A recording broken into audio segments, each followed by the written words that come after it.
Welcome to Three Deep South, is a college football podcast brought to you from the great state of Arkansas. As of right now, it's just the two of us. Cody is doing some work stuff, so he's not going to be on this episode. Derek might join in later. I don't know for sure, but we're going to be going over the Big Ten today. We're going to save the news for Cody so that he can get a little bit of insight into what's going on with the college football playoff and the reseeding and all that. So just make sure to check out our TikTok, our YouTube. We're going to be starting an Instagram and Facebook page shortly. Just please like and subscribe. Tell people if you can. And we're going to get into the episode. Justin, who did you start with on your research? I'm assuming it was who's on your head right now. Yeah, it's the defending national champs. I mean, I'm not going to say that lightly, just it is what it is. And I think if I started with them and didn't mention the Jeremiah Smith, it would just be a disservice. I mean, as of late, now, granted, back in like 2014, we had wide receivers, but it's nothing like it is now. I mean, it's 5-star after 5-star after 5-star. But what everybody's saying is, sometimes you have the freshmen and they kind of take most of the time they don't start, but if they do, everybody's worried about that sophomore slump that they hit. Mm-hmm. All of the receivers from not Jeremiah, obviously, but from Marvin Harrison Jr. and Garrett Wilson and all the guys that have kind of came back and did some work, they all say Jeremiah Smith is like cut from a different cloth. I mean, the dude hasn't taken a break. All he knows is work. I think he's going to have a great year this year. I mean, obviously, everybody knows him from the playoffs, what he did to Tennessee and Oregon. And then, he didn't really have a good game against Texas. But if you look into the film, I just don't think Ohio State wanted to throw him the ball like that. Obviously, if he came open, he came open. And Texas did scheme up to stop him. But I just think that they were trying to really get their offense all around instead of just focusing on one player at the receiver position. Obviously, the big question marks are going to be quarterback. Will Howard, it wasn't like he had just a crazy arm. It's just like he had that, toughness about him. He had a good enough arm to push it down the field, but it wasn't like we relied on him like a C.J. Stroud, like a pinpoint accuracy kind of guy. We have Julian Sayin coming in. He came in last year. He came in with Caleb Downs when Nick Saban left. And he's been sitting behind, but he moved up to the second-string quarterback pretty quick. He's got an NFL arm. The word around spring is he can make all the throws on the field. It's just he gets real gun-shy after he gets hit or he deals with a little bit of pressure or something like that. I'm hoping that works out through the summer, but only time will tell. Nobody really knows. Other than that, we really didn't bring in transfers this year. Besides, kind of like we did last year. Like, we bring in key pieces. If somebody wants to come here, great, but we're not going to just go out and do an all-haul. Last year, everybody talked about how we spent $20 million on our roster. Well, we only brought in Quinshon, Caleb Downs, Will Howard. Other than that, we had some, a lineman and some stuff like that, but it's not like we brought in, some $2 to $3 million player. According to Lane Kiffin, Quinshon was asking for that much just to play in a bowl game, so he might have been. And I know we're talking about this coming up season, but the thing about Quinshon was he wanted to come because if you go back and look at the stats, they were wearing him to the bone. And already with the way that NFL teams are, they're not paying running backs high anyways. So, you want to go in with some tread left on your tires. Yeah. The main transfers that we brought in Max Clare. He was a tight end from Purdue. If you watch the film, he's a lot like the tight end from Penn State was last year, Tyler Warren. He's, like I said, he's not the same player. He's not that good. He's a step behind. But I think he can add a lot of wrinkles to our offense that we really haven't had in a while. Our last great tight end was, Cade Stover. But, it wasn't like he was great. We have Jelani Thurman, but it just seems like he can't get it figured out to get to that starting role. So we brought him in as a tight end. And then we brought in C.J. Danielson from West Virginia. it wasn't like he had crazy stats. He's not going to be a Quinshon Judkins. Like, honestly, if you don't keep up with college football, like on a, day-to-day basis, you're probably not even going to know this guy's name. But he came in, he was real heavy. Well, he lost 20 pounds, and he's saying that he feels more athletic than he ever has before. Those are pretty much, skill position-wise, the main two that we brought in on the offensive side. We did bring in a left tackle, Ethan. I'm going to botch this guy's name, and I'm real sorry. Oningwa, I think is his name. But he's a big, kind of real meaty, just tall, looks like your prototypical left tackle. He played at Rice, so it's going to be a big jump for him, but he at least came in early, so he got a lot of work in the winter, got into our workout plan. Apparently he lost some weight too, and he's looking really good. He did play against Texas either last year or the year before. I watched some film on that, and he looked really good. And then we brought in a right tackle, Philip Daniels. He's from Minnesota, so he knows Big Ten football. It's not going to be like a culture shock to him or anything like that. Those were our main two on the offensive side. Obviously, we lost Emeka Egbuka and the two tailbacks. Emeka Egbuka, I think he's the leading yards receiver in Ohio State history, which, you're on the name. You got names in Ohio State that are just ridiculous. So we're not just going to replace him. But we do have a guy replacing him, Brandon Ennis. He was a 5-star all-everything in the year that he came in. He's a junior. He's supposed to be really good. He had some gadget plays last year, and he played a little bit, but, it wasn't like he just took a bunch of time from any of our receivers. He's going to be starting. Jeremiah Smith's going to be starting. And then Carnell Tate. I think Carnell Tate's one of those types. He could go to any school in the country, and he's probably wide receiver 1. You just have a generational player in Jeremiah Smith that, I'm not trying to just get people to come watch Ohio State, but this is one of those guys, you're going to want to tell your kids about this guy. When they grow up, you're going to be like, I got to watch Jeremiah Smith play. And I really want to take my hat off because it sounds like I'm just glazing him, like I'm just some Ohio State fan. But if you go watch his game film, the dude's an absolute freak. And you just got to keep reminding yourself he is a freshman. Right. Well, and I think anyone with two working eyes and an understanding of how hard it is to play any level of football can understand how much of a genetic freak that guy is.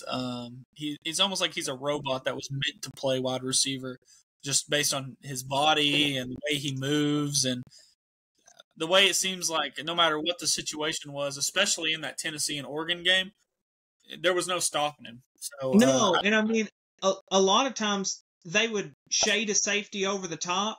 Well, man, I've seen so many catches that he had on double coverage. I think there was one, people make TikToks about it all the time, where he went up and got a ball against Oregon, and the defender literally thought it was an incomplete pass.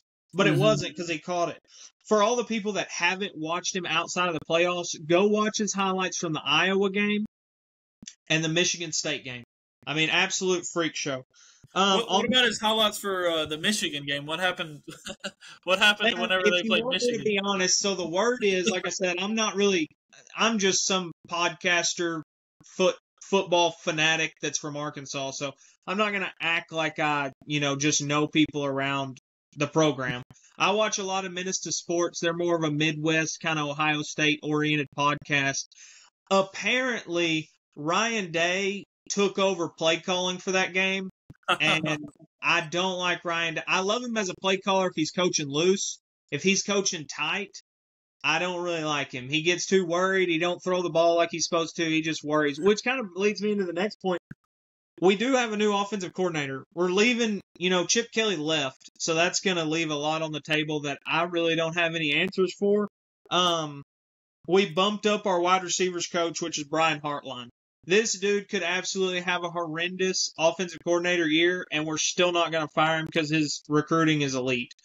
Right. He took over, I want to say 2 years ago as the offensive coordinator through the spring, and Ryan Day just didn't like it, so he took back over play calling. But apparently he learned a lot because Ryan Day's the one that moved him up, obviously. He Right. learned a lot from Chip Kelly and just kind of sitting in the room and getting that knowledge from somebody that, like, is a phenom in offensive game planning. I mean, when you think about offense, you think of Chip Kelly, who,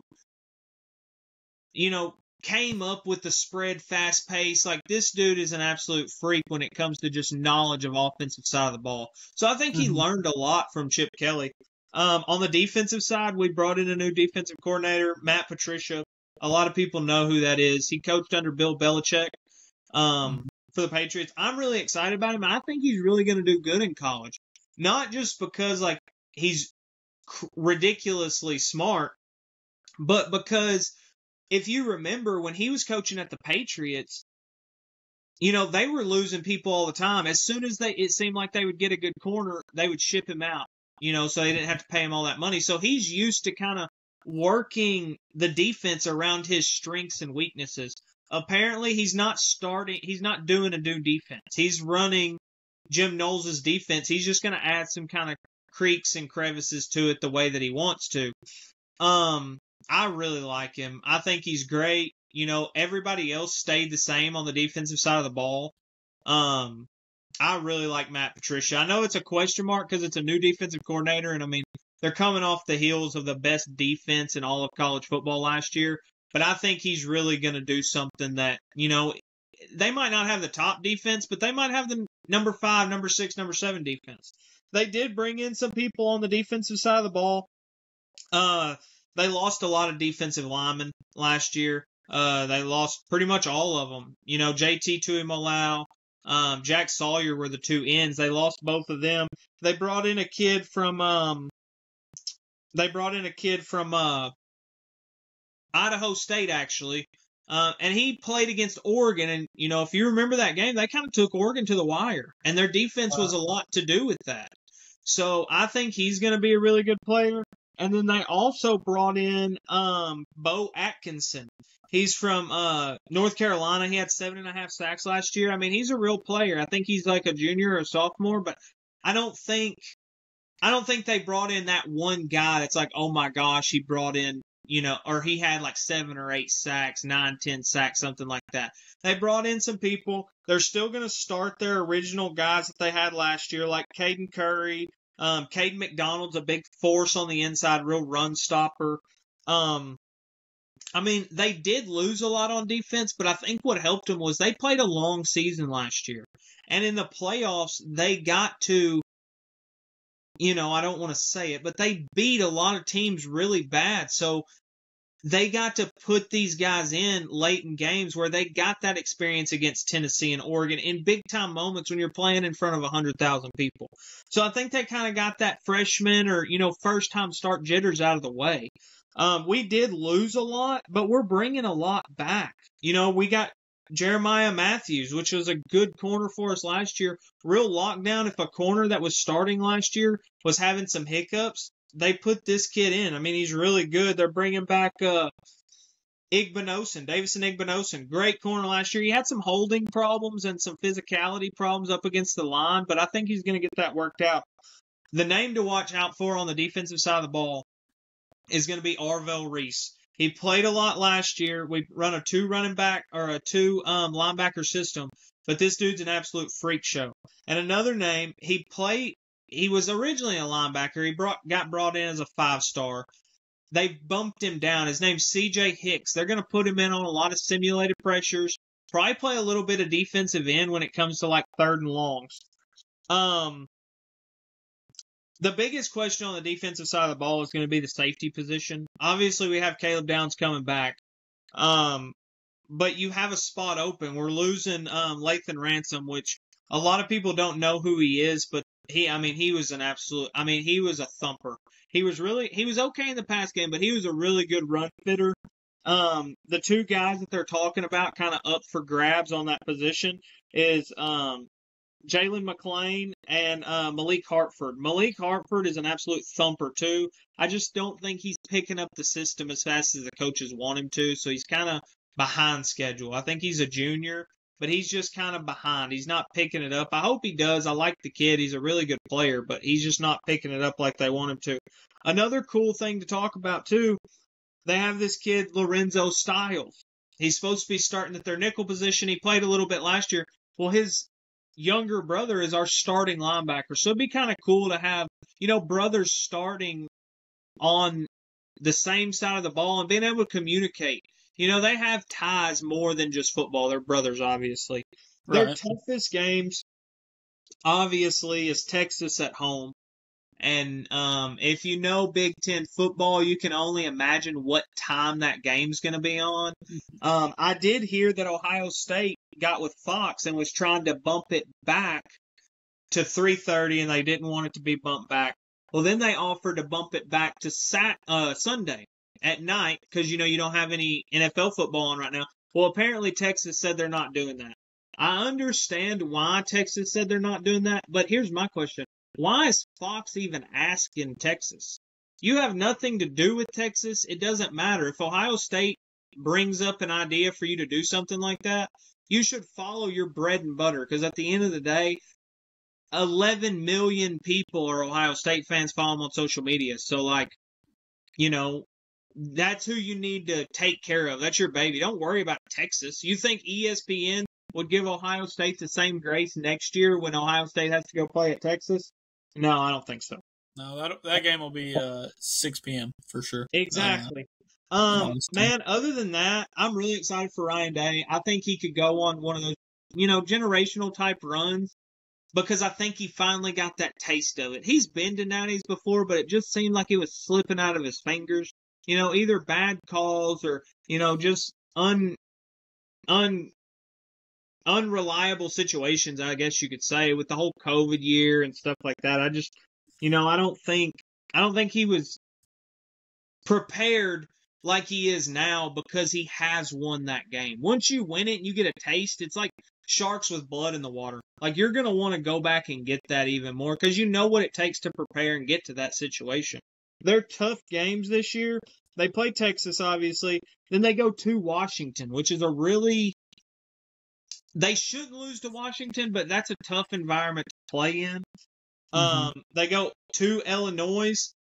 A lot of people think that's going to be a really tough game, and it could be. But here's the thing. Last year, Illinois played 67% of man, which was either the most or like the top 5 in all of college football. And I don't think you want to play man coverage against Ohio State. Probably not. No, I just don't think that's a good idea.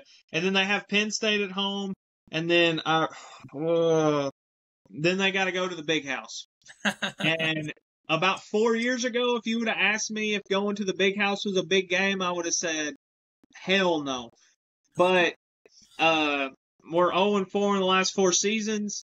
If we wouldn't have lost last year, I could have blamed it all on Connor Stallions and how they stole our plays. But last year really put a knife in my side on that one, so I can't justify them losing 4 times in a row. And that's another thing that I'll ask you, being on the outside looking in. Is this going to be, this year's Ohio State, are they going to be, how do I want to word this?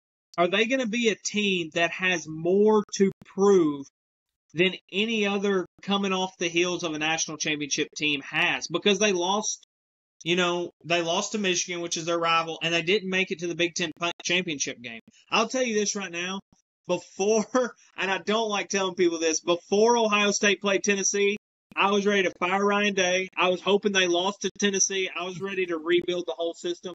Now I want to build a statue of Ryan Day outside my front door. Right.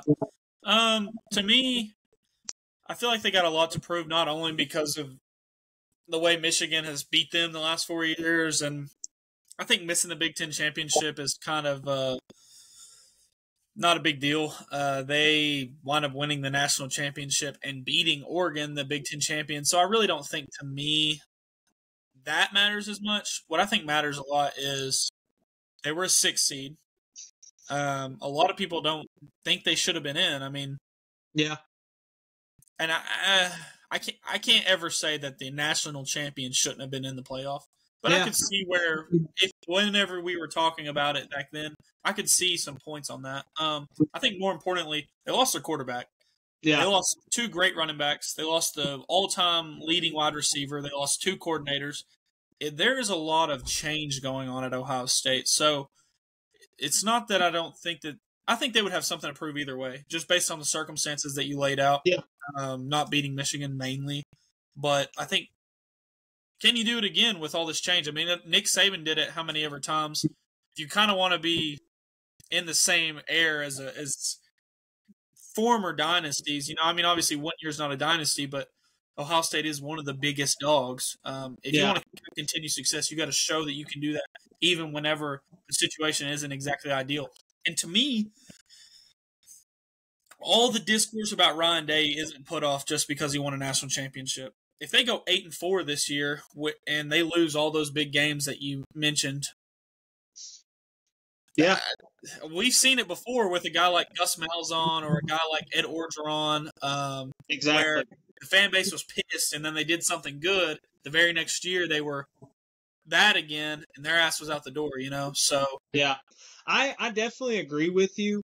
I think, and I was worried about the same thing. Everything you just mentioned, I was worried about it. What really gave me hope to think, we might be able to do back-to-back is, after all the celebrations, after they did the parades and stuff like that, the program hung up a lot of banners of 2024 national championships.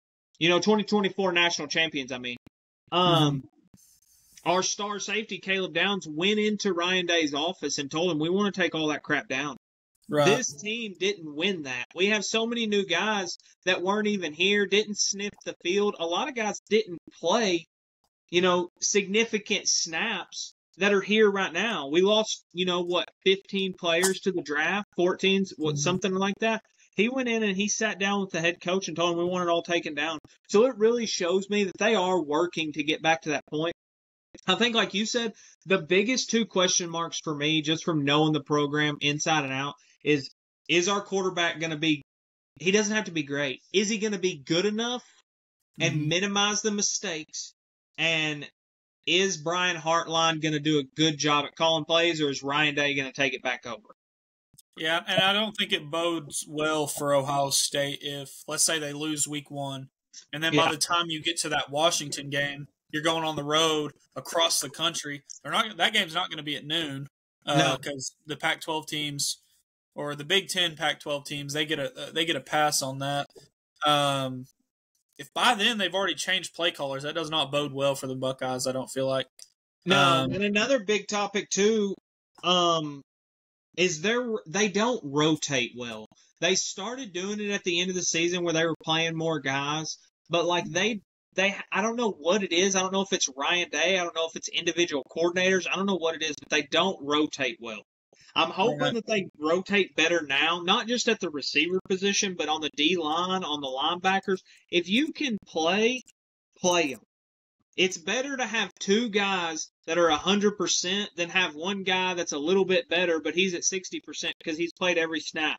Like last year, we didn't rotate receivers that good at all. We should have. We have plenty of guys that play. I'm hoping we do because we have up-and-coming receivers like Mylan Graham and Quincy Porter and a third-year guy like Bryson Rogers that can all play. Right. Quincy Porter and Mylan Graham went nuts in the spring game. So I'm just anxious to see, are we going to rotate these guys? Not when we play teams like, Akron and USM or whoever these teams are that are B tier. I don't like saying B tier teams, but B tier teams compared to, the Big Four conferences. Are we going to rotate guys in big games like the Indianas, the Rutgers, the Washingtons?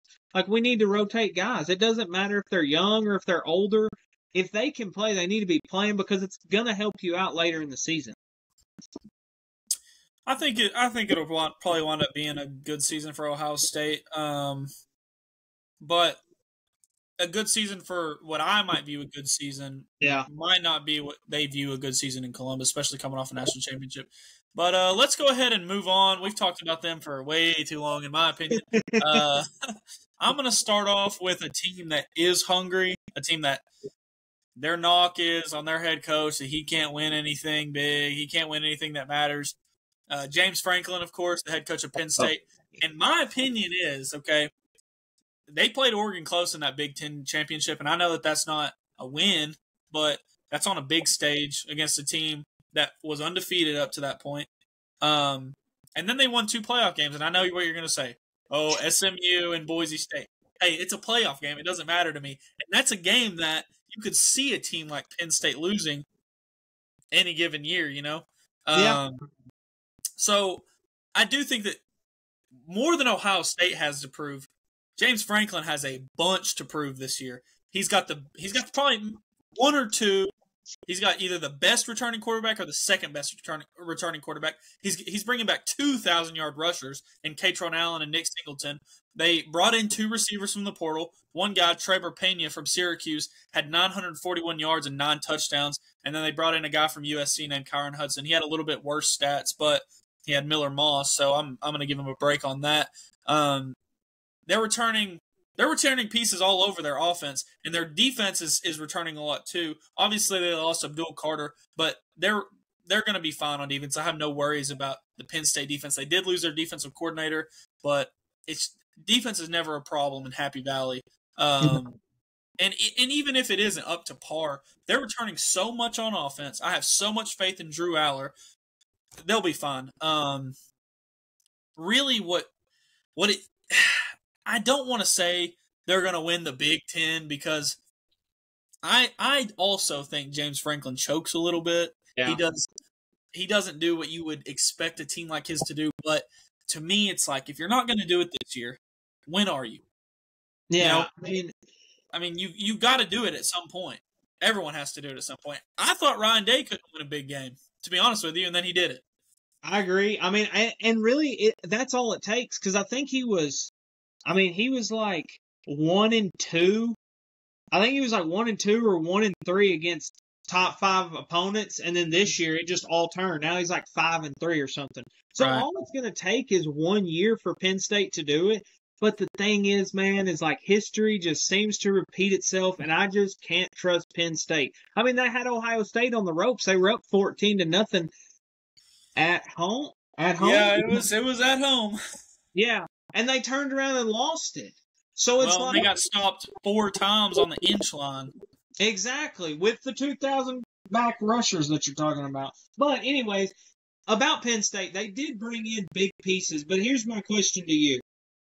In recent memory, when Penn State was relevant, they've always had a decent quarterback. I don't think on the likes of Drew Aller, obviously, but you had what was his name? Trace McSorley. They've had Christian Hackenberg. They've had NFL quarterbacks. Yeah, and they're not NFL starters, but they're players that get drafted and just go to the league. And they've always had 1 or 2 decent receivers. KJ Hamlin, and a few other ones. They had Godwin, stuff like that. But it always seems like James Franklin can't figure it out.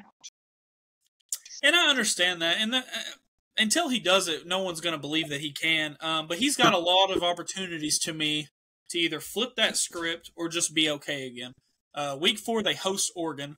There's your noon kickoff right there. It should be the whiteout game, but there's your noon kickoff. Fox is going to Happy Valley. Week 8, they go to Ohio State. There's another noon kickoff. I'll just let you know right now. Penn State in Columbus, you're getting noon kickoff. Week 7, they host Iowa. And I don't necessarily think that's a big game because I don't necessarily think Iowa is just this force to be reckoned with. But Kirk Ferentz and the Iowa Hawkeyes always sneak up on a team. They have an ugly game.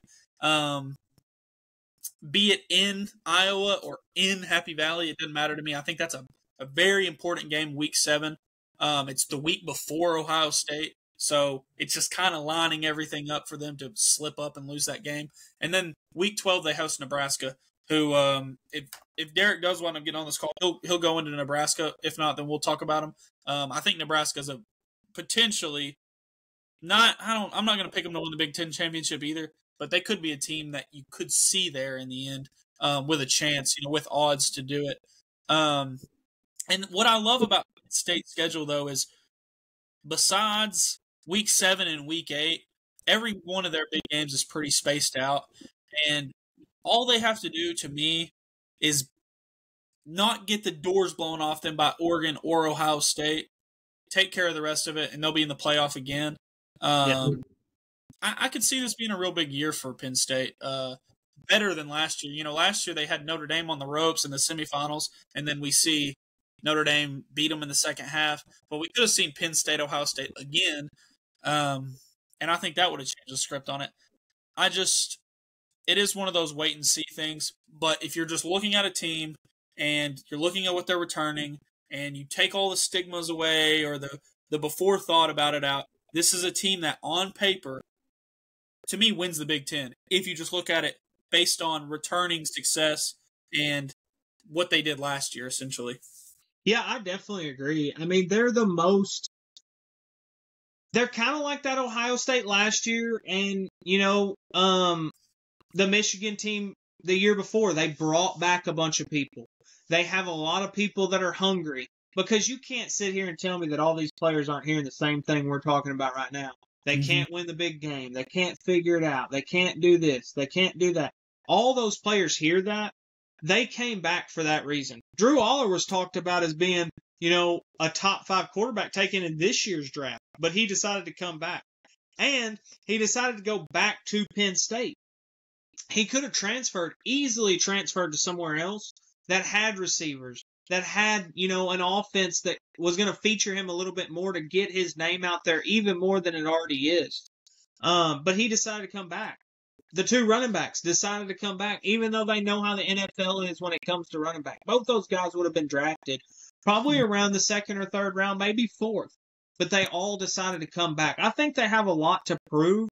I just don't know if their head coach can get it proven for them. And as good as Penn State has been and as everything that they did last year, I think if they don't win like big games, I'm not talking about one like, oh, they upset Oregon. I'm talking about if they don't win big games,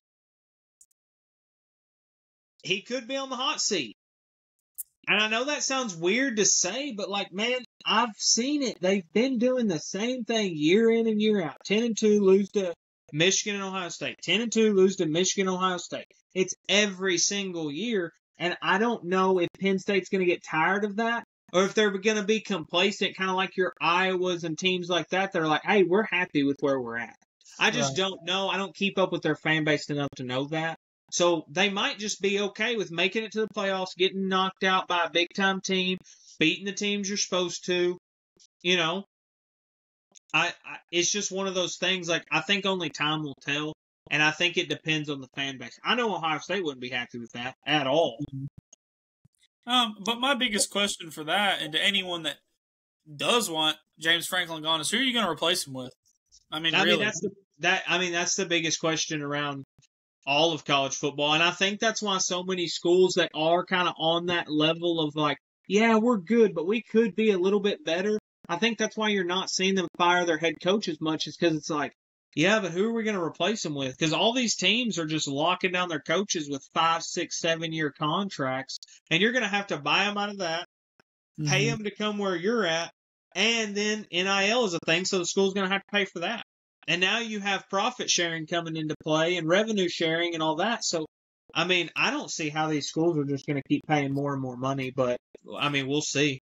That's a wormhole for a whole different episode right there. That's exactly. Yeah, something. Do you want to talk about your next team next, or do we want to get into USC? What do you think? You know what? Since you talk so much crap about Iowa, I'll go ahead and get into my next team, which is the Iowa Hawkeyes. There's one thing that you know about college football and life in general.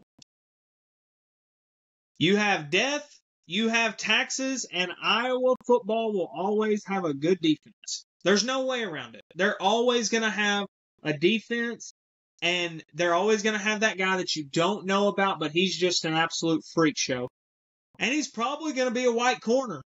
I mean, you got Cooper DeJean, and they put other white corners in the NFL, which is absolutely crazy. Anyways, they got a second-year offensive coordinator in Tim Lestler. He was previously the head coach at Western Michigan, and he had a winning record. He had one losing season the whole time he was there. I'm not saying that he would turn their program around, but it's a big improvement. And if you know Iowa football, that's what they need to improve on the most is offensive side of the ball. They have a transfer quarterback. Probably going to botch this name too. I really hope I don't. It's Mark Gronowiski, I think is his name. He came from South Dakota State. He threw for 2,700 yards last year. He didn't have an interception problem. He only threw 6 picks last year. Through 3 years, he had 9,000 yards, 80 touchdowns, and only 17 interceptions. Now, like I said, is he a good quarterback at all levels, or is he just that quarterback that was really good at a lower level, but once you bring him up where the competition's a little stiffer, the players run a little bit faster, the defenses are a little more, in tuned with front end, back end, what they're doing, is he going to be able to keep that same success? I mean, I don't know. Their running back room is okay. I wouldn't say they're great. They lost a lot of production last year, obviously, with Caleb Johnson.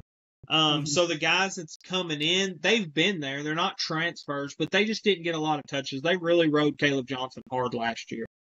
Their defensive side of the ball, they have 10 seniors and 2 juniors, not a single transfer. So they're a very veteran team. They've been in that defense for 3 and 4 years. They know it inside and out, and that's what's scary about the Iowa Hawkeyes is they're already good at defense, but now you have guys that probably talk about the defensive schemes in their sleep. I mean, they're going to be absolute. I mean, it's not like they're going to have a freak show on the defensive side. It's just they're all going to be doing the same thing at the same time, and they're going to work like a well-oiled machine. And that's what makes Iowa scary every single year. They have a few tough games, but they're kind of like Rutgers was last year, where they're a decent team, but their schedule helps them out a lot. They have Iowa State at home, which is a huge rivalry game. They're going to lose that game. Yeah, I mean, they lost it every single year for like the last 3 years, and I don't understand why. So that's a tough game. They have Indiana at home. Or sorry, they play Iowa State at Iowa State. I think I misspoke on that one. So that's going to be a tough game. They have Indiana at home, which I'm going to talk about Indiana a little bit earlier. I'm not high on Indiana, but I don't think they're going to have as much of a regression as they did last year. So that's a big game. Here's the 2 big ones. They have Penn State at home and Oregon at home. They're not back-to-back, but those are probably the best 2 teams on their schedule, and they have them both at home, which is a big deal. They play Penn State at home. I had them going on the road to Penn State. I might have typed it wrong. Either way, I mean, that does make a difference. Obviously, playing in Kinnick Stadium is a huge advantage for Iowa, but either way, yeah, those are definitely their 2 biggest games. Yeah, so they have those 2 big games. The other big game, too, the other big game is with that schedule that they have USD 2, so that's 1, 2, 3, 4, 5 big games. If they can only lose, say they lose to Oregon and Penn State, they have Nebraska at the end of the season. Mm-hmm. Say both of those teams are 10-2. Could they be playing for a playoff spot? There's no way. There's no way that the committee puts in a 2-loss Iowa. There's no way. But I definitely see what you're saying, but I think it depends on their record. Obviously, it depends on their record, but it depends on the strength of schedule that they have. Right. And their strength of schedule isn't bad, but I'm not going to say Indiana last year was a bad selection for the playoff. Yeah. But I do think, in a sense, the reason why we're seeing a lot of this discourse, and it is from the Big Ten and the SEC, but also I think the ACC is pissed off because you can't tell me Miami wouldn't have given Notre Dame a better game last year than Indiana did. Indiana was never in that game. Indiana never showed up. So I think if it's a team that doesn't have any big wins, because if they lose to Penn State and Oregon, they don't have any big wins. I No. mean, Iowa State, I guess, if they beat Iowa State, but it would The have no USC maybe, but you don't know what USC's really going to be. right. So, like, I just don't see a scenario where they lose the only tough games on their schedule, and they are both at home. I did look into it a little bit while we were sitting here talking. They are both at home. If they lose both of those games at home, I don't care what else they do. They could beat every other team by 50, and I just don't see them getting in. Yeah, I mean, like I said, that's a very big reach. I just think, here's the thing. We all know college football. They want to get the best teams in. But we've seen it to where they kind of put teams in certain rankings to boost viewership. Yeah. So if because I know we talked about it, a little bit earlier, how we're not going to get into it, but they changed the playoff format. Now it's the top 12 teams that get in. What is to keep the committee putting Nebraska at 10 and Iowa at 12 just for that week? Right. I mean, I'm not saying it's going to happen. I'm just saying, like, at that point, like, both of those fan bases are going to go crazy. I mean, I just think that's going to be a very big game at the end of the season, and either it's going to matter a ton, or it just might not matter as much as if they were both, 10-2, 11-1 going into that game. I think Nebraska has a better chance of going 11-1 than Iowa does. But I mean, who knows? We talked about them earlier. Could Penn State choke away a game that they're not supposed to? Yeah. Well, and I think Iowa must have done some kind of ritual or something back in the day that cursed their offense for eternity. I don't know if they could roll out the Monstars and put up 28 points a game. So, and I just think the way college football is moving, I don't think Iowa's going to fall into 5-7 every year, but I think they're more likely to be a 7-win team on regular than they are to ever sniff the playoff. Because even Indiana last year, they showed life in that Ohio State game where they could move the ball, they just couldn't get out of their way. And I think it's moving more. It's just more and more moving into an offensive game, especially during the regular season.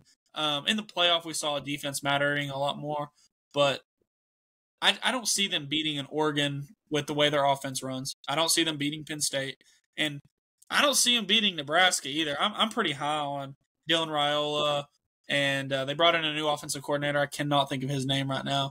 Obviously, we'll get into that a little bit later. I think Nebraska is a sleeper team in the Big Ten. I think they are too. That's what I mean. Like, I think Nebraska has a better chance of making it to the playoffs than Iowa does. But I mean, it's kind of one of those teams that either they could be really good and they could win games that they're not supposed to in Iowa. I'm talking about Iowa. Right. Or they could lose the games that they're just supposed to lose. They're not going to surprise anybody. And like you said, they're going to go 7-5, go to some, Nike shoebox bowl game that doesn't matter and just kind of keep it pushing. And they're going to be fine because, they're happy with their head coach. They're happy with their defense. They put players in the NFL. Like, they just can't figure it out. Like, for some research that all y'all need to go do, look up how many Iowa tight ends are in the NFL, and some of the names will shock you. All of them. They're all Iowa tight ends. Outside of Travis Kelce, Mark Andrews, I'm trying to think of other elite tight ends. Who's the tight end for the Browns? David Njoku. Outside of those guys, they're all Iowa guys. Like Sam Laporta, Iowa guy. The best one, George Kittle, Iowa guy. So I mean, there's no question who tight end to you is. It's definitely the Hawkeyes. Even though they don't ever throw them the ball, all they do is block. The thing is, too, is I didn't even put their tight end in here because none of us are going to know his name. None of us are going to care until about 3 or 4 years from now when he's going to the Pro Bowl for the Indianapolis Colts. Yeah. Well, all they do is block them either way. I mean, George Kittle was considered a blocking tight end, and he wound up being one of the best yards after catch tight ends in the NFL. Yeah, so, exactly. I think it's a mismanagement really because in 2014 you could get away in the Big Ten to a certain extent with running I-form, scoring 20 points a game, and you would squeak out 9 wins, 10 wins, and you might find yourself in Indianapolis playing for the championship and never winning it. But, you could get by and be an elite Big Ten team by just diving every play and throwing checkdowns. We're to a point now where, does Oregon ever line up under center? Did Ohio State line up under center at all last year? A few times, but I do get your point. You know what I'm saying? Like, you can't. Yeah. That's just. I'm sure in a crazy, bizarro world, that's probably still the best way to move the football. But the reality is, the way college football is now, 20 points ain't going to win you a football game. 20 points is going to get you beat by 20 points nowadays, especially in the upper echelon of college football, where we're in a Power 2 where all of the talent is in the Big Ten and the SEC. You can't get by with just good old boys running 3 yards in a cloud of dust anymore. It's just not realistic. And I think what really hurt the Big Ten before they did this whole, adding 4 teams and merging and stuff like that, is you had the East and the West. Well, on the East side, you had Ohio State, Michigan, and Penn State. Mm-hmm. Well, those are the 3 best teams in the conference year in. And Michigan State, the only other team that was ever actually good. Exactly. They were all on one side. On the other side, Iowa would make it to the Big Ten championship every year. Or Wisconsin or Nebraska. Yeah, Wisconsin or Nebraska or the other one that was wild that you want. I guarantee you wouldn't guess it at all. Northwestern made it 2 times in 2 years. Yeah. Where in what planet is Northwestern supposed to go to the Big Ten championship game? They won't ever make it back. Never. So that's pretty much all I have on them. I think Iowa's just one of those teams. You know what you're going to get. They're going to be really good on offense. Here's the thing about Iowa, though. If they can get their offense figured out, I think they could be a contender. And I think this offensive coordinator that they brought in, this quarterback that they brought in, I think they could get it figured out, honestly. I don't think that they're going to come in and be some world beaters on the offensive side, but how good does your offense have to be when your defense is that elite and that's suffocating to other offenses? Right. It's just I have to see it before I believe it. But another team that I think pedestrian on offense and kind of goes against everything I just said about offense being so important. They won a national championship with the most boring offense I've ever seen. But it could have been because of Connor Stallions, I guess. We're going to talk about the Michigan Wolverines. Last year they went 8-5. They had some big wins versus USC. They beat Alabama in the bowl game. But most importantly, for the Blue, they beat the Buckeyes for the 4th year in a row. They're returning 13 players from that team, including 3 offensive linemen and 5 defenders. They obviously lost their quarterback. Don't even know his name. Orgy. That was his name. I just remember Gus Johnson saying it's an orgy in the end zone. They got 5-star quarterback Bryce Underwood coming in. Should have been an LSU Tiger, but Dave Portnoy threw that checkbook at him. But really, none of that matters. None of that is what's being focused on. None of that's what's being talked about. What's still being talked about, even today, is the investigations with the NCAA because of Connor Stallions and because of COVID recruiting violations, which has made their head coach, Sharon Moore, be suspended for 2 games.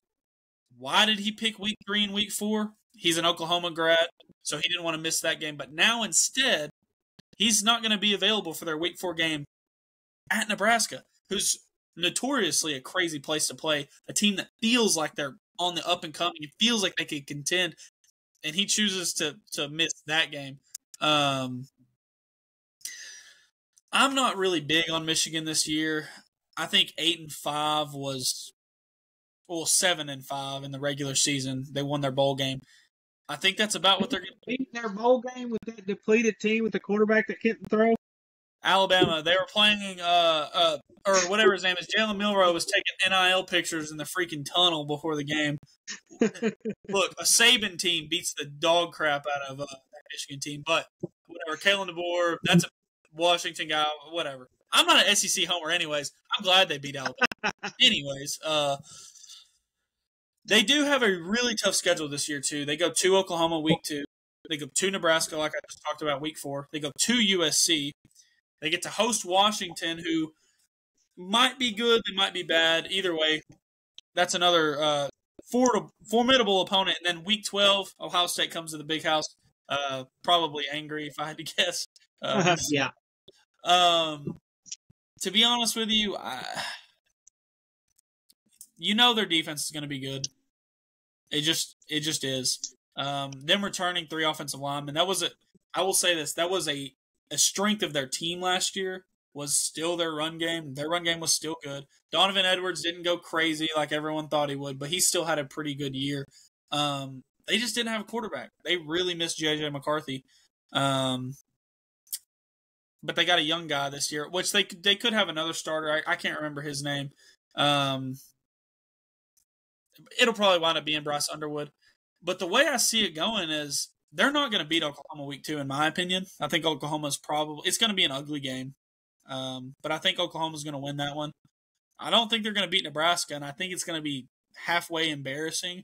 I think Nebraska will probably blow the doors off of them. They've been counting on that Ohio State win to say it's a good season, but eventually, if Michigan doesn't start going on the up and up, Ohio State is going to surpass them and beat them. That could be 4 losses right there. And if this team starts falling apart and they lose 3 games before week 6, who's to say Sharon Moore's there by the time they play Washington in week 7? Especially with all the allegations and the recruiting violations and just everything going on around the program. They could be again Michigan versus everybody, or this could finally implode like the way I kind of see it going eventually. I mean, how often do you see a team have this much discourse around stuff that isn't football, or like currently football? It's football from yesteryear, or it's Connor Stallions was cheating, or you recruited in COVID in 2025 years ago. I mean, how often do you see stuff or teams and programs with this much crap going on around them? How often do you see success come out of a situation like this? I mean, as much as I don't want to talk about him, I was hoping you covered everything and you'd just be like, oh, let's move on. I don't really want to talk about it. But I mean, you're right. But the thing is, from an Ohio State fan standpoint, is like, are they ever going to do anything to him? I know we keep hearing. Now, I'm a Big Ten fan, obviously, and I follow it a little bit more than probably most people that are going to watch this show. But it was every week. Oh, they're going to do something. They're going to do something this month. They're going to do something. More, allegations came out. We seen Connor Stallions here. This came out. And nothing ever happens. I hope something happens because it should, because I think it really messes up college football if they really did all the stuff that they said that people are saying that they did. I think they do. There's just too much evidence that say they don't. Of course you think they do, yeah. But here's what I'm going to say. Bryce Underwood, 5-star, all everything. Dude's supposed to be an absolute freak. Apparently, in the spring, he's not everything that he's supposed to be. Right. But here's my question. J.J. McCarthy was a good quarterback. I'm not going to say he's great, but I'm not going to say he's bad. Did Michigan win their national championship and go to the college football playoffs 2 years in a row because of J.J. McCarthy? Well, no, but I do think to an extent, especially in the year that they won, in that game against Alabama, he made a lot of big plays, and in the national championship, he made a lot of winning plays, and he made a lot of winning plays against Ohio State. He was never just he was never going to blow your socks off, but they didn't even have that last year. They didn't even have a guy that would surprise you, No, and that's what I'm saying. So, they went, what'd you say, 8-5 with the bowl game? 7-5 in the regular season, and then they beat Alabama in the bowl game. They did that with a quarterback that could not throw the ball. Right. I mean, they beat Ohio State with, I think, 31 passing yards. So it's one of those things, and I hate saying that because you see Ohio State in the playoffs, and you're like, how did they lose to Michigan?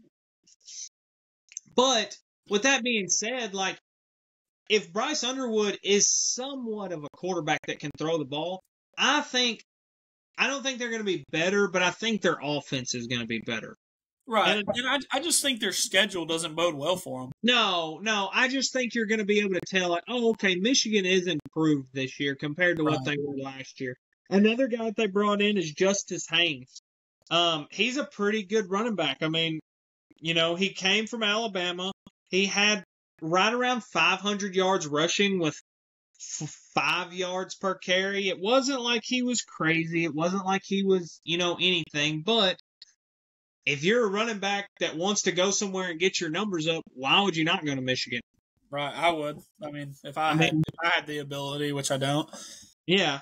I mean, at the end of the day, but honestly, man, that's all I got to say about him. I really don't want to talk about him too much more. I'm kind of over it. I really just hope we don't lose to him again this year. And I never thought Ohio State would lose to Michigan, and then it happened. And then I didn't think it would happen again, and then it happened. I think eventually this will course correct. It is pretty wild, to be honest with you, because outside really of even the year that Michigan won the national title, Ohio State looked more impressive all year to me. And then it's just like, how does this keep happening where they make it the ugliest, nastiest game? Like, they just make it so miserable to watch even. And then they're winning it. I mean, how does that happen? I mean, I don't watch a lot of Michigan football, and when I have watched them, they lost to Texas. They lost to someone real bad. I can't remember. And then it's at the end of the year, they just somehow beat the national champions. Like, how is that? What happened? I think what happened is they just have Ohio State's number. They know how to play them. They know how to put them in uncomfortable situations. And I think Ryan Day coaches tight. The first year that Michigan beat them, tell me how they beat this team. Or actually, both C.J. Stroud teams. How did they beat this team? The first. Okay, well, that second C.J. Stroud team, they didn't have a good offensive line. I'll give Michigan that one. They had a superior team up front for sure that year. Yeah, but how did they beat them the first year? You had C.J. Stroud, you had Garrett Wilson, you had Chris Olave, you had Jackson Smith-Njigba, and Travion Henderson as a freshman. You had an NFL offense. Literally an NFL, arguably a Pro Bowl offense. You had, three Rookie of the Years, and Chris Olave was the only one that didn't get... No, Jackson Smith-Njigba. So you had 2 Rookie of the Years, and then 2 number 1 receivers on their respective teams. Mm-hmm. And you lost to that team. And you had Paris Johnson Jr. on the offensive line, so it wasn't like your offensive line was bad. Yeah. Anyways, the next team I'm supposed to be covering is Rutgers. So, Rutgers is a very veteran team. I mean, here's the thing. If you know Big Ten football, everybody was talking about Rutgers last year as being a dark horse. And they ended up not being a dark horse. Indiana kind of took that spotlight from them. I don't think anybody expected Kirk Cignetti to do what he did, but, anyways, they're a veteran team. They got a good quarterback, but he's going to have to make a big step this year. I don't know how I keep getting these guys on teams, and I can't pronounce their name. I'm really going to try hard to do this. It's kind of a theme of the show so far. If you've kept up with us so far, we've picked the hardest names. Yeah, exactly. So I think it's Athen Calamaconis? Maybe. I don't know. If you want to look him up, he's Rutgers quarterback this year. He was the same one last year. Look him up. Say his last name 5 times fast. Anyways. Say it 1 time slow. Yeah, exactly. So he came from Minnesota in 2023. So he started, and then he came to Rutgers. Last year, he came back this year. He was an okay quarterback last year for Rutgers' standpoint. He had 2,700 yards, 18 touchdowns, 7 interceptions. Nothing crazy, but nothing, that you're like, we got to get a new quarterback. He was just a decent quarterback. I think he's going to make big steps this year. They do have a running back. I really like this running back. It's C.J. Campbell. He rushed okay last year. He had 800 yards rushing, but he had 1,300 yards all-purpose. So he's a big receiving back out of the backfield. They have an up-and-coming sophomore that, you don't really know much about him. He only had 400 yards last year, but he had 200 yards. He had almost 200 yards in the last 2 games.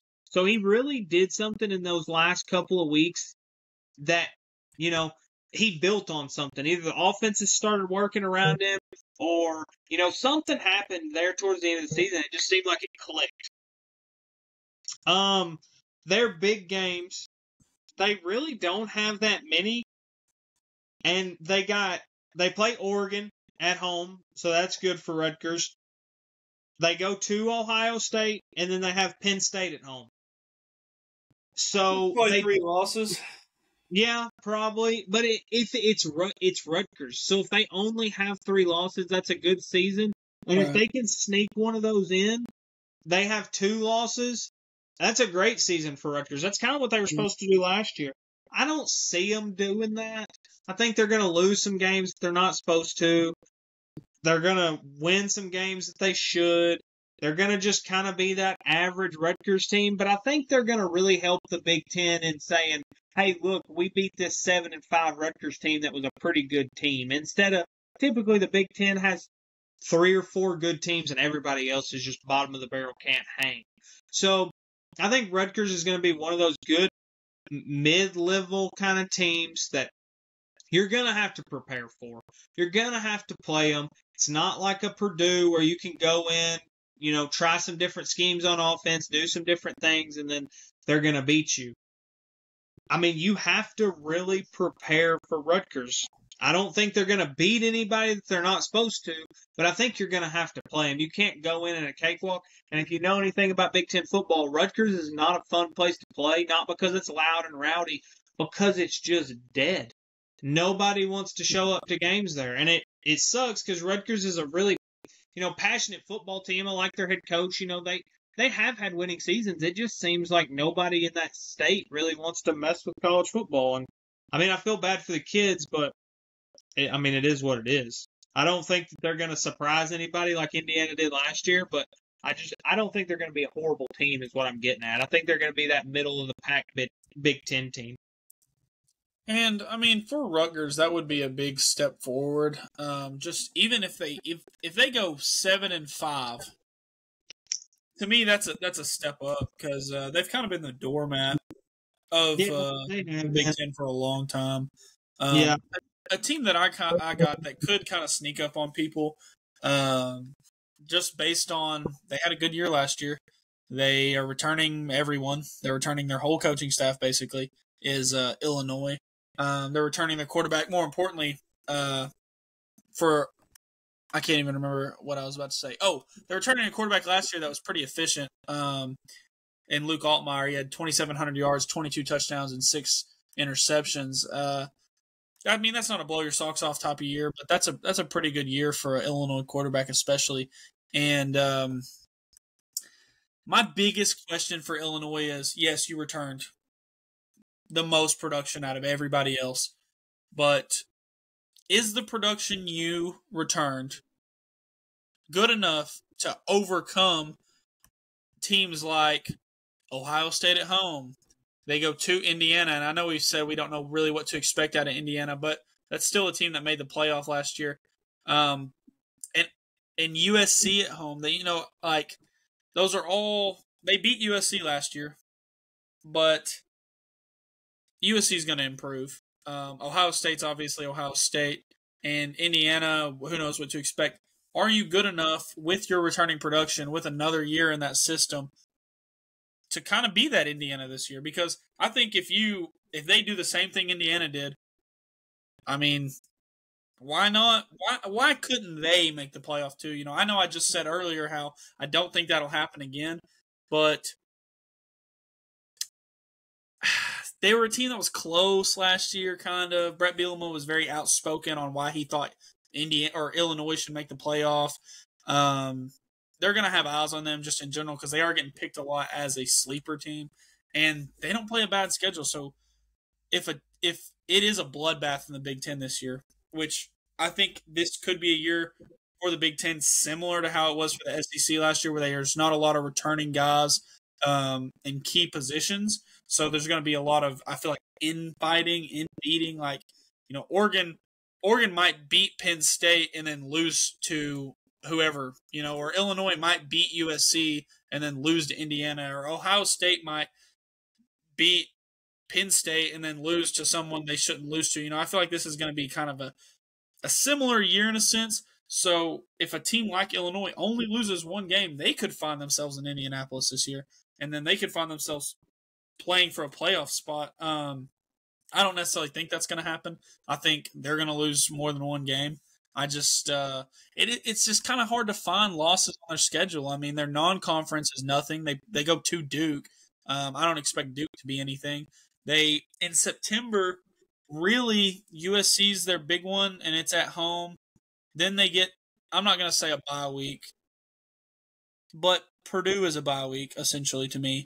They lost everybody. Obviously it's a football game you have to play, but they're not going to lose that game.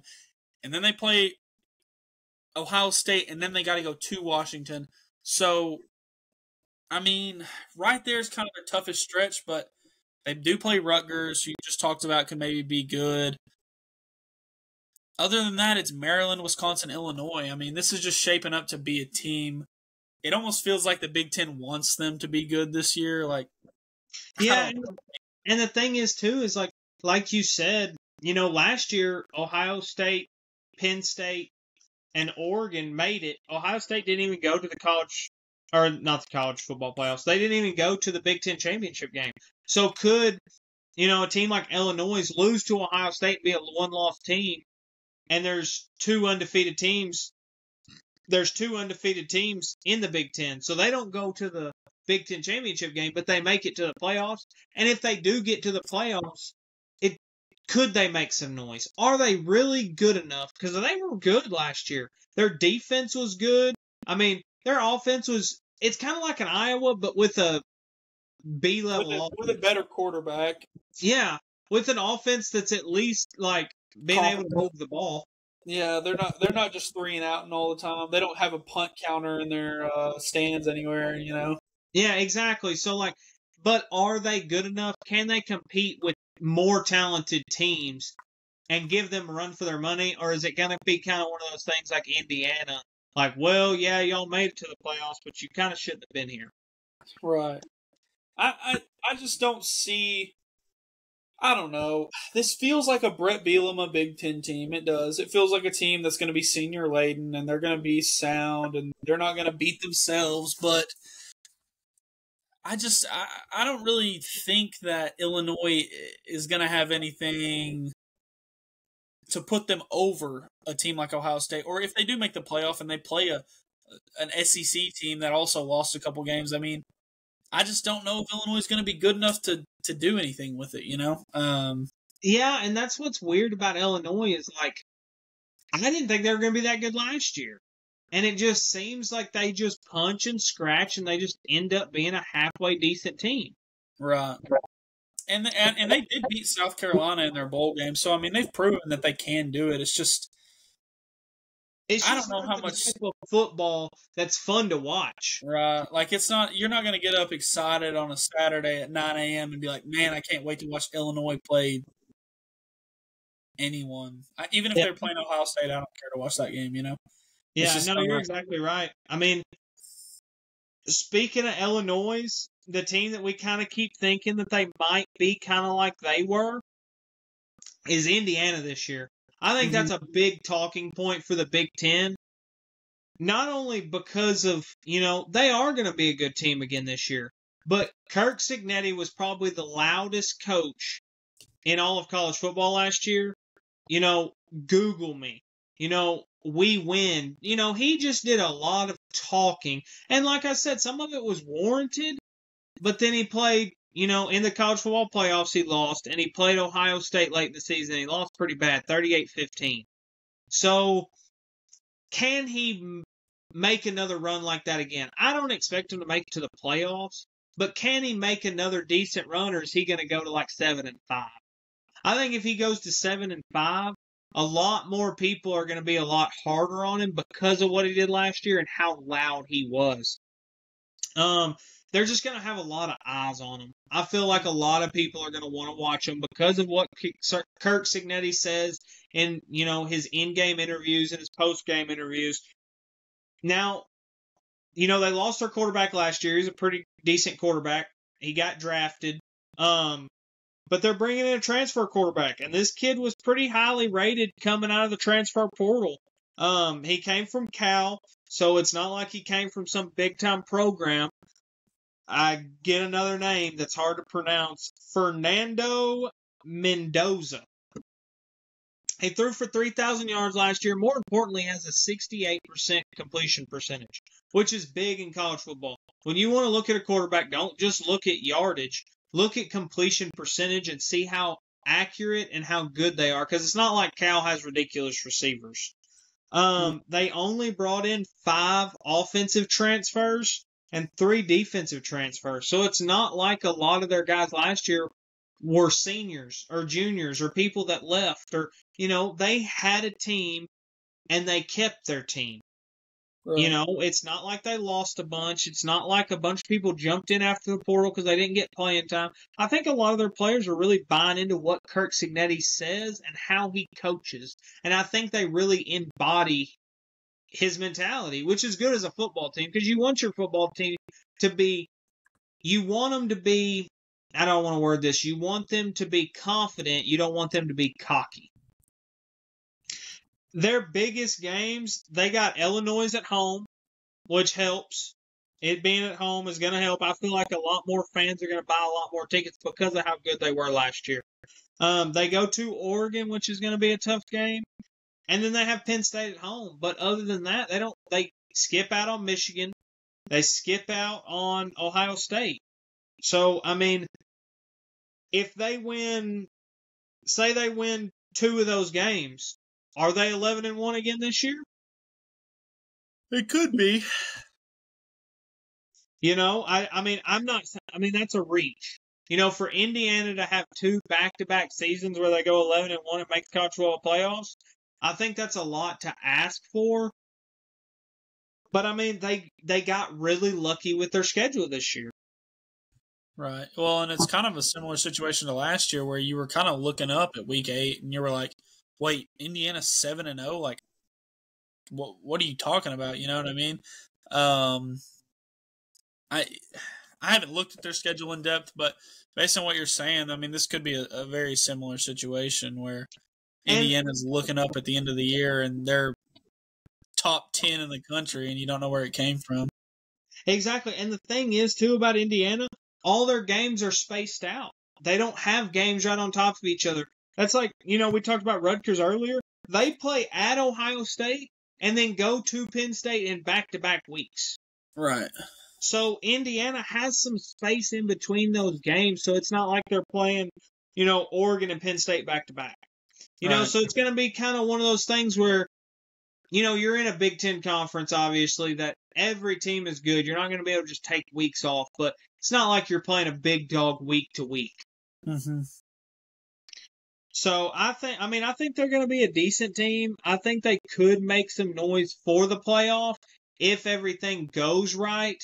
But for you to ask Indiana to go 11-1, 10-2 in back-to-back years, that's a big ask. Well, and I think a big deal is like the first time you do it, everyone feels good for you. Everyone's happy for you. Everyone's like, oh, cool, Indiana, who has never won 10 games, is in the playoff and all this. This year it won't be the same way. They're going to get a closer look, and if they do slip up, they're going to get a harsher look, in my opinion, just because they're not a feel-good story anymore. This is a team that we already seen what they did in the playoff with I guess Curtis Rourke wasn't necessarily a proven guy prior to last season, but he had already established himself in a sense, and a lot of people were excited for him. So I just think they're going to be under a bigger microscope this year. The thing is, too, is like everybody liked them last year because they were that underdog. They were a team that you didn't hear about. They weren't Ohio State, Michigan, Georgia, Alabama, LSU. Like, they were somebody new that, oh my gosh, you see what Indiana's doing? It's just more fun to talk about it. It's kind of that underdog story. Mm-hmm.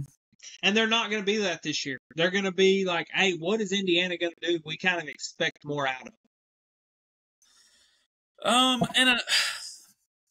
I don't know. I really don't know what to expect from Indiana. I haven't really looked into them at all. So, I mean, like I said, I think the main thing with Indiana, they brought in a transfer quarterback that's going to be halfway decent, Mm-hmm. and their schedule really helps them out. Their defense is the same, pretty much. They might have one or two guys that kind of push for some starting roles that were transfers, but other than that, I mean, their schedule is what's going to help them this year, kind of like it did last year. Everybody talked about how Indiana didn't have to play anybody. Well, guess what? Again, this year they only have 3 tough teams. Right. And it's probably harder than last year's schedule already based on what you said, because they Oh, didn't yeah. play anyone last year. No, they until played Ohio Ohio State. State, and that's it.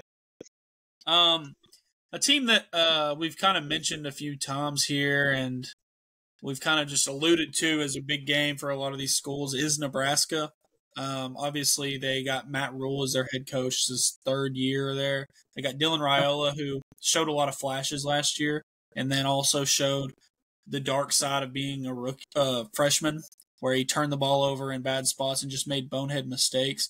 But there's a lot of expectations for Nebraska this year. They're kind of a team that, if everything goes the way they see it going, this could be a team that we are looking at like, how did we not see them coming up this year? They've made constant progression through Matt Rule's tenure there, and if you look at Matt Rule's past as a head coach, year 3 is usually whenever they take off. I'm kind of looking at their schedule here.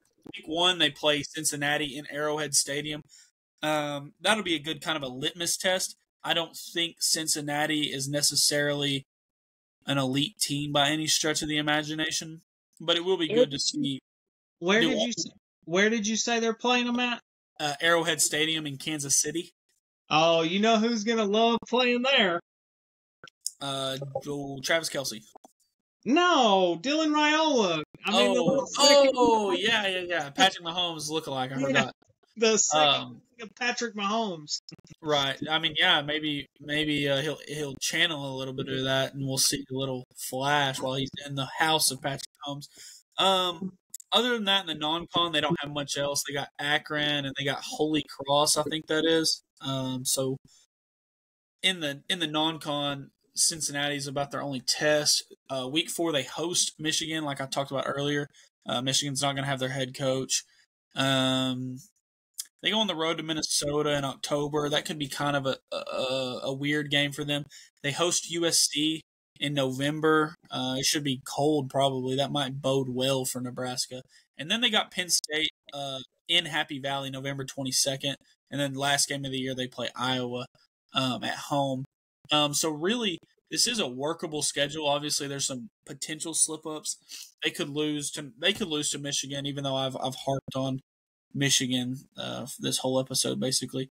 If they lose that game and then they lose to Penn State, but they win the rest of them, me as an outsider, I'm not in Nebraska football at all. I never cared about Nebraska. I would say that that's a good year, but I think for their expectations,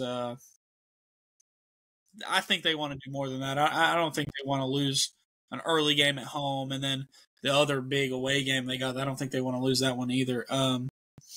But I think we'll know about Nebraska by the time they play Michigan with that Cincinnati game. I think it'll say a lot about what's to come with Dylan Raiola, because if he gets into that game and he kind of craps down his leg, and we see the Dylan Raiola last year who was just turning the ball over willy-nilly and losing them games in the end, it could be a bad year. Matt Rule could be, getting death threats from the Cornhusker faithful. And this could just be a typical Nebraska team that has all this hoorah coming in and craps down their leg. Or this could be the year Nebraska finally does something more than 5-7, 7-5. This could be a potential sleeper just based on what they have returning and what they have to come, with the and I think it's going to be more of a sleeper team personally. I like Nebraska. And here's a little fun fact for you, Mason. Nebraska is the only other team that I've put on a jersey for.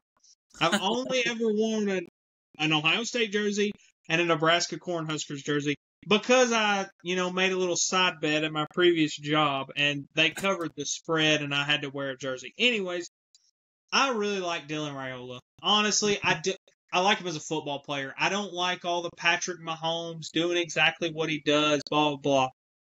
He was a good quarterback last year. I think he had like right around 67% completion rate. So it wasn't horrible, but it wasn't like he was great. I think it was freshman jitters and he was learning. I mean, especially as a quarterback, he was learning the offense and, he was figuring himself out. At the end of the day, he was figuring it out. Matt Rule, they do have an offensive coordinator too, but Matt Rule is a very offensive-minded head coach. And I think he put a lot on Dylan Raiola, knowing that if they win last year, great. But if they don't, there's kind of an excuse there. Like, oh, it's a freshman quarterback. He's learning. I think he's building for this year. Big thing, too, the reason why Dylan Raiola plays and does a lot of things like Patrick Mahomes, they have the same quarterback same coach. trainer, yeah. You know who had a really bad interception problem last year? Also in the NFL, Patrick Mahomes. So here's my thing. They're probably going to work a lot on film study, reading, why you threw it to this guy, why you did this. I think it's going to be a big step for him, especially because they both had a problem on it. They've been around each other enough.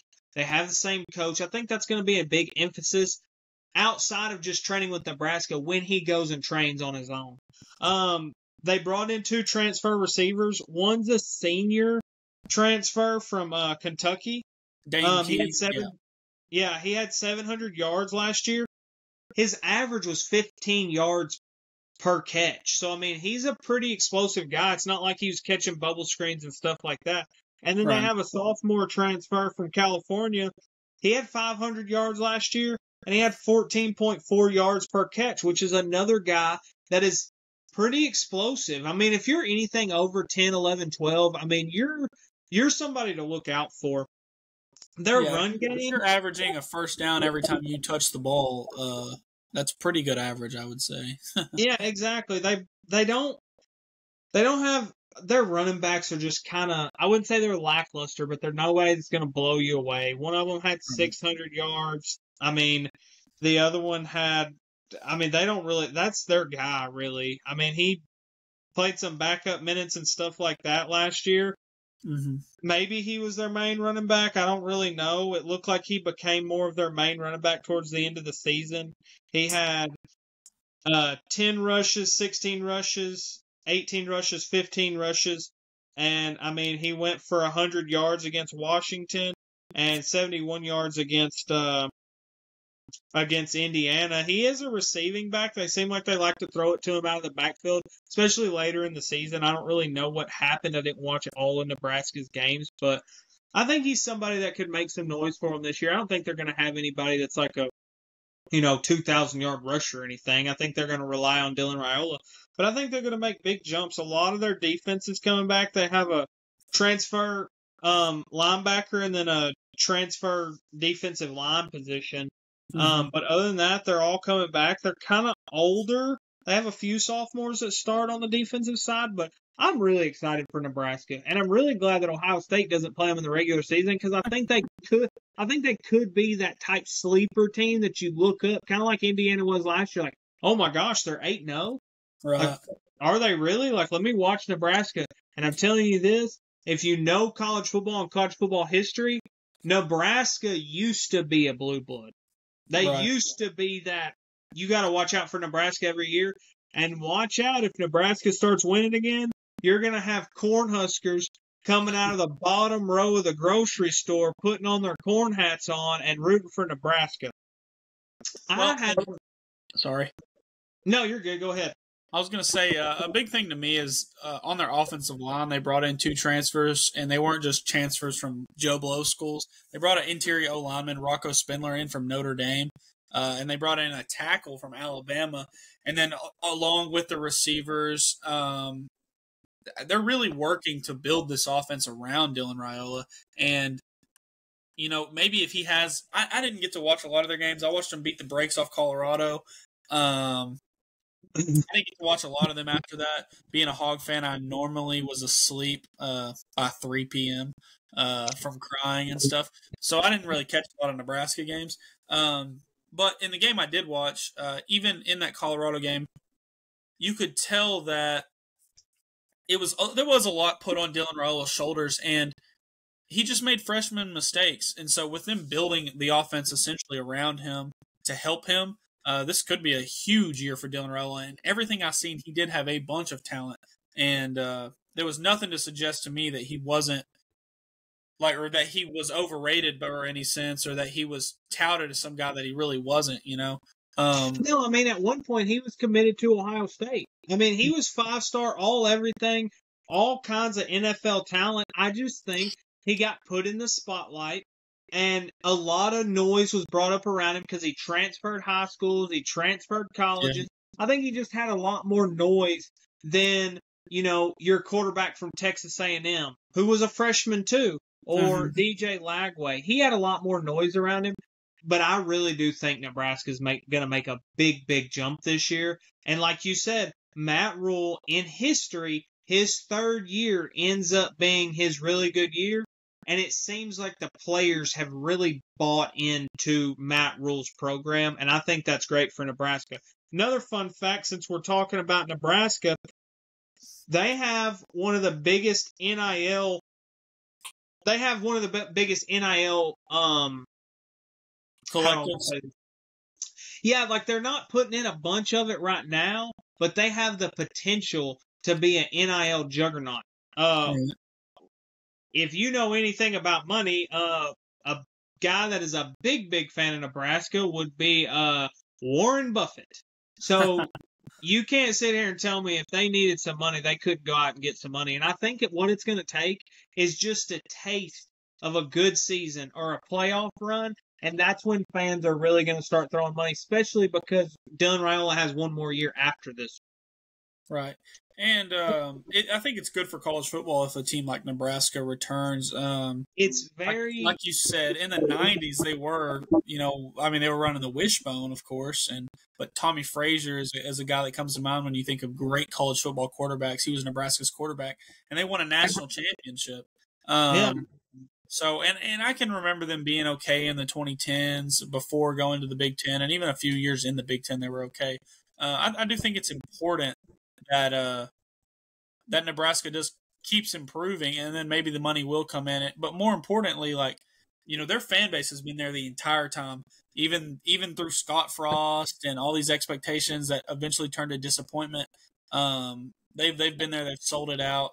They get crazy every single year, and to give them a taste of success would make that fan base explode. I don't think it would be an Indiana situation where you look up and you're like, "Oh, they're 8-0." I think if they're 5-0, everyone in Nebraska is going to be letting you know that they're 5-0.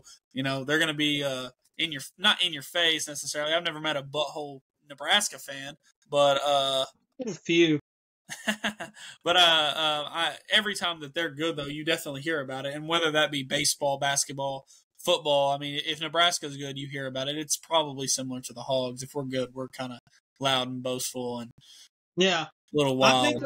I think kind of like you said, like they're a fan base that is true to their school. They're always going to root for Nebraska. You're not going to turn around and be like, weren't you a Nebraska fan and now you're a Ohio State or Alabama or Georgia fan? Like They live, eat, and breathe Nebraska sports. And I feel like if they can finally get their football program going around, I think it could be a freight train that nobody wants to take off besides Nebraska fans. Because I really do think they've been so bad for so long. If they get good, gosh, they're going to be insufferable. Yeah, you're never going to hear the end of it. Let's quickly go over USC and Oregon here. We are sitting at an hour and a half.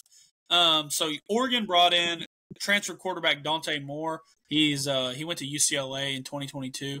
He showed a lot of flashes of potential, and in an offense led by what's their head coach's name? I cannot remember it for the life of me right now. Dan Lanning. Dan Lanning, who has brought in guys like Bo Nix, who everyone talks about how great Bo Nix was at Oregon. They don't remember at Auburn he was terrible. And the same kind of deal with Dillon Gabriel. Dillon Gabriel underperformed at Oklahoma, so he's you've seen it where he takes these guys that have underperformed at these other schools. They go to Oregon, and all of a sudden they're in the Heisman conversation, and they're winning 12 games. I do think Oregon lost a lot with Dillon Gabriel, and this isn't a senior quarterback. This is a younger quarterback still. I do think there'll be a little bit of regression in Eugene, but I don't think it's going to be the type of regression where they're winning 8 games and you're like, whoa, what happened? I think it's going to be still a 9-10 win team. I just think they're going to fall short. Let me pull up Oregon's schedule real quick, and we can kind of go over where we think those slip-ups could be. While I'm doing that, if you have any like tidbits about them, go ahead. Yeah, Oregon is kind of like that team. They lost a lot. Mm-hmm. I mean, they lost pretty much everybody that was significant except for Stewart, their wide receiver. Yep. They've got him back, and I think that's real. I mean, there might be another 2 or 3 players that came back also, but they really didn't bring back that much. But the thing is about Dan Lanning is like he kind of seems like that up-and-coming coach that just always wins. Like, right. He just seems like he has some kind of formula to get players that used to not be good. Now they're just good. And they're, that style of offense, they don't have to have a crazy quarterback. They throw a lot of screens, throw a lot of quick passes. They'll hit you over the top every once in a while. Their defense is good. They're bringing back one of their good defensive ends. But I just think Oregon's going to be kind of steady until they build back up again, and then they're going to be good. Well, and kind of like, I don't know if we talked about this last episode or if this was just a casual conversation we were having, but we're going to kind of see it in college football where these teams are going to dump a lot of money whenever they feel like they're ready to win. And I don't think the Oregon's necessarily not ready to win, but as much as they lost, I think this is going to be kind of not a rebuild year. For Arkansas, this would be a great year, is what I'm saying, what they're going to have. But for Oregon, it is going to be a little bit of a rebuild year, a reload year. Week 2, they host Oklahoma State. I know Oklahoma State was terrible last year, but one thing you can almost always count on in the Big 12 is a team is a lot better than what you'd ever expect, especially with Gundy. He usually gets Oklahoma State going pretty well. I mean, last year was kind of an anomaly for them. They play Oregon State. That's the Civil War. That's a rivalry in week 4. And then they go on the road to Penn State. After that, they host Oregon. They go to Rutgers. The cross-country trip could slip them up a little bit, but they should beat Rutgers. Then they return to Eugene. They host Wisconsin.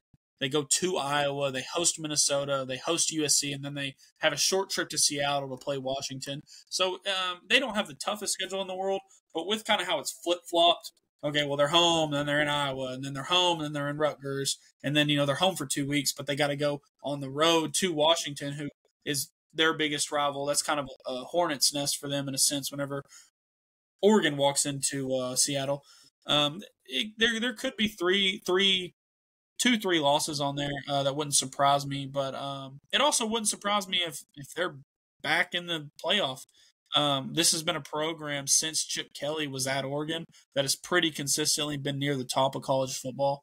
I just think this is going to be I don't want to say a setback, and I don't want to say it's going to be a bad season. I just think based on what Oregon's used to, and they're going to be hungry considering they won as many games as they did last year and then fell short, or not even fell short. They got the brakes beat off of them in the Rose Bowl. I think this is a hungry team, but I think they're going to have to wait a year until they're back to the point where they can avenge that Rose Bowl thrashing.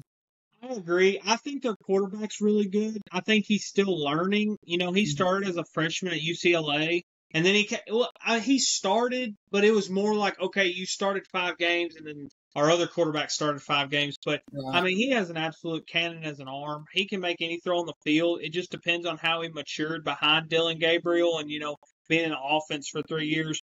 I think you're right. We talked about it last episode about how traveling across time zones really hurts and really makes it hard to play when you're going from, Oregon all the way to Rutgers. I mean, you're crossing like 3 or 4 time zones to get over there and then coming back and playing, at home and then traveling again. I think that could really cause a problem for them. I think in the public's eyes, they're going to have a setback. But I think for people who really know college football and see what they're going through, I don't think they're going to have much of a setback.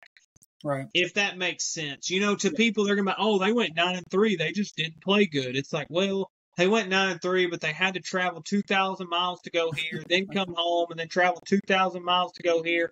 You know, I think they're going to have a setback on Oregon's standpoint, but I think it's warranted with what they did last year and how much they lost. Right. They essentially sold out last year to try and win the national championship, and they just fell short. I don't expect them to beat Penn State. They got to go on the road all the way to Pennsylvania.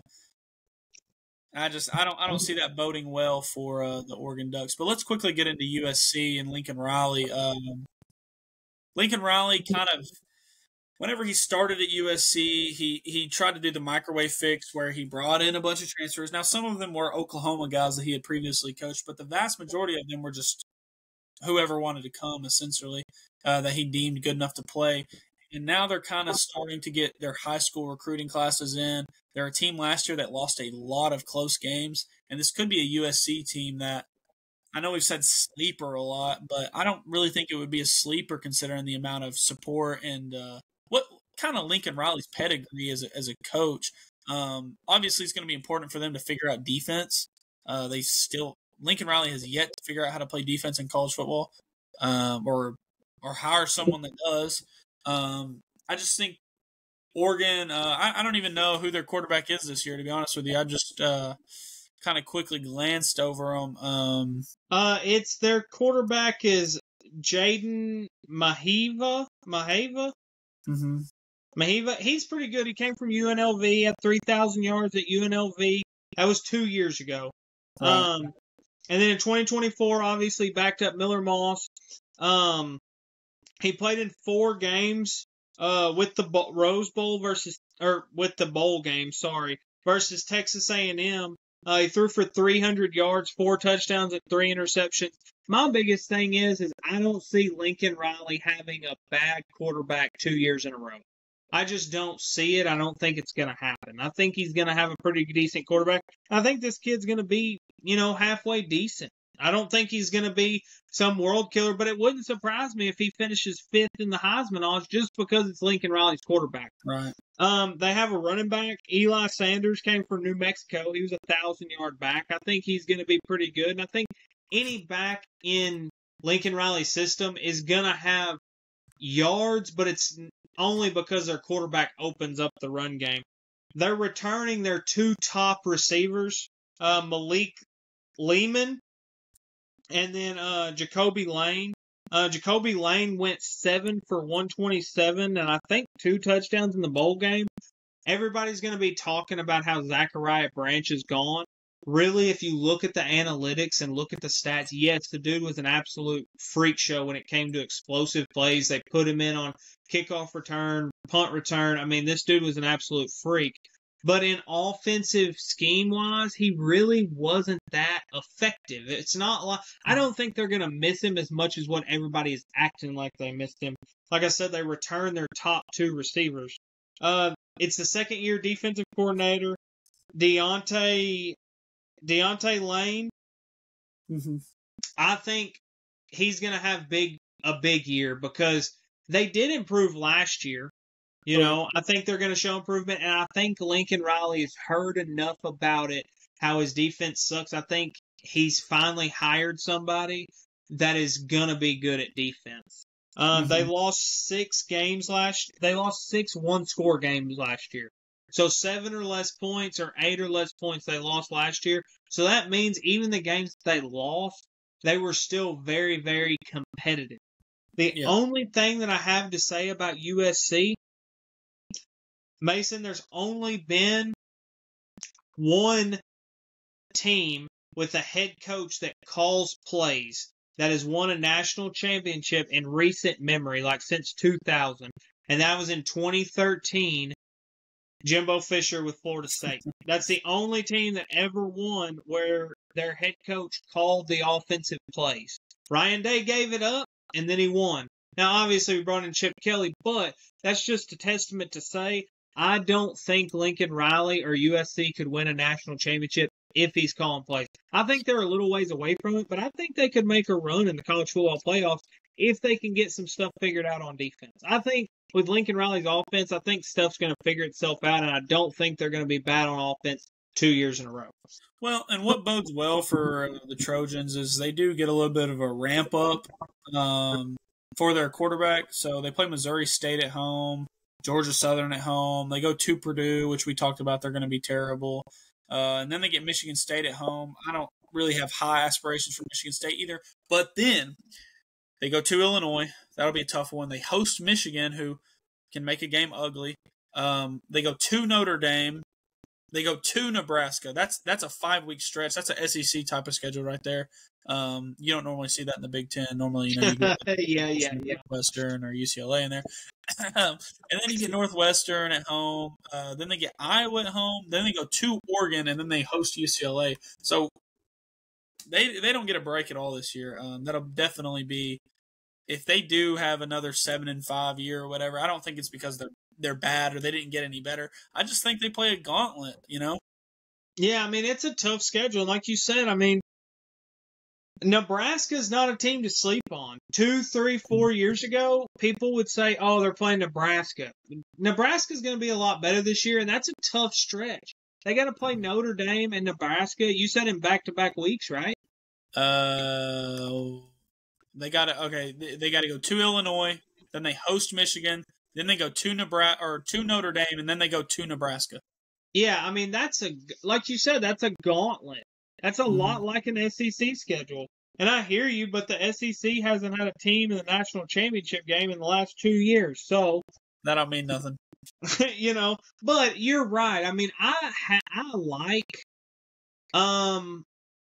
USC, but I don't feel like they're going to be a big contender. I think they should be happy if they make it to the college football playoffs. I feel like they should be ecstatic, absolutely over the moon if they make it to the second round. I think if they win 9 games with that schedule, they should be jumping over the moon. I mean, that's a rough schedule. I mean, if they come out of that stretch and they won a couple of those games, I mean, especially Oregon's in there, Michigan's in there, Nebraska's in there, Notre Dame's in there. If they go 9-3, I think they should be jumping over the moon doing backflips. You know what I mean? I agree. Here's my question, because Caleb Williams was there for 1 year. They didn't play good. For 2 years. Okay, 2 years. They played okay in the first year with him there. They didn't play good in the second year. Nope. They weren't that good last year. They won their bowl game, but they weren't that good last year. So this will be the 4th year in a row that Lincoln Riley's there. Is there a situation or a scenario that you see Lincoln Riley not getting fired, but being on an absolute scorching hot seat? Like games, like how many games does he have? How many games does he lose and him be on the hot seat?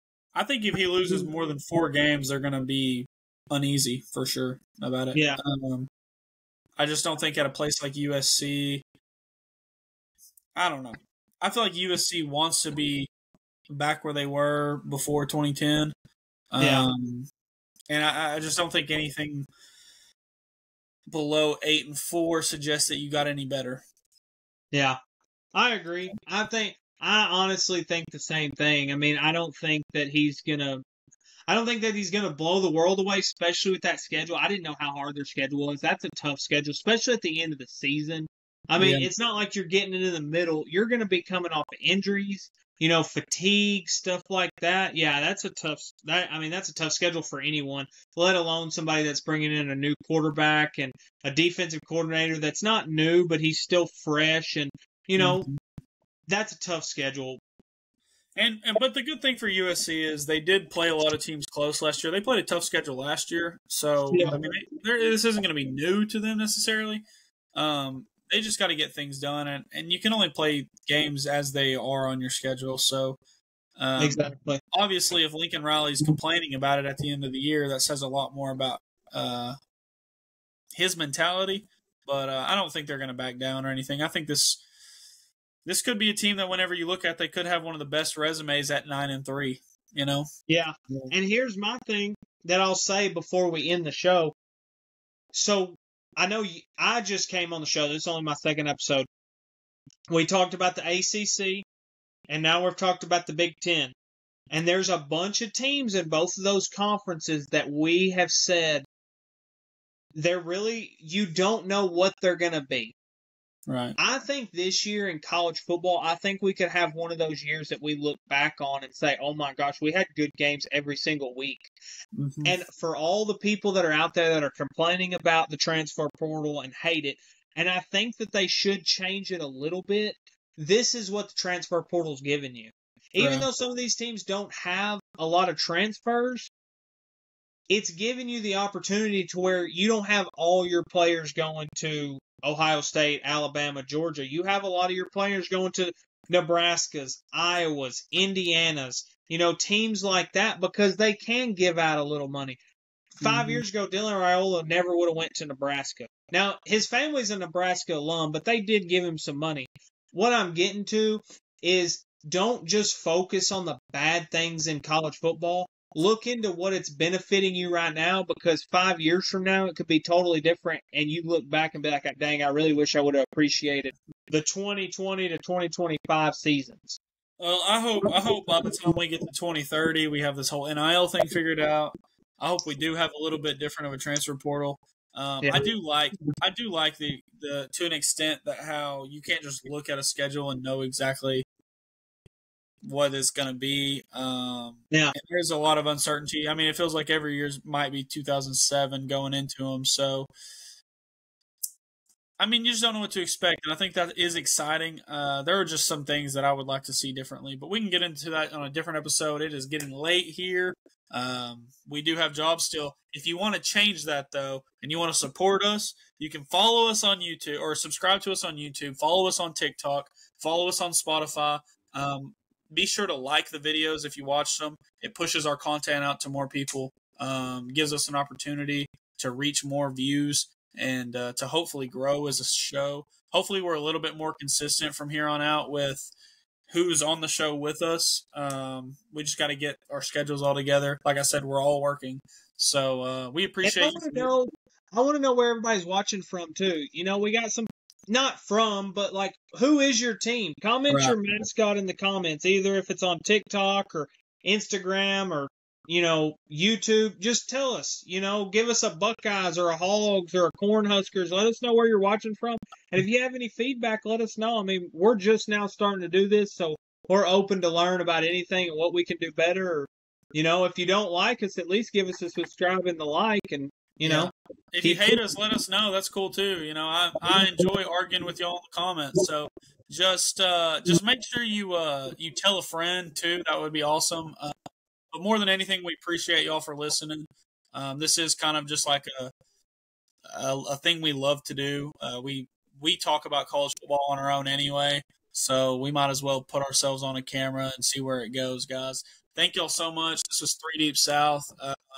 Catch us next week. We're going to be talking about the SEC and probably Notre Dame. I've been meaning to talk about Notre Dame for about a month now, and we just haven't found the time to do it yet. So appreciate y'all. Have a blessed week. Have a happy Memorial Day. This will be out before then. So thank y'all so much.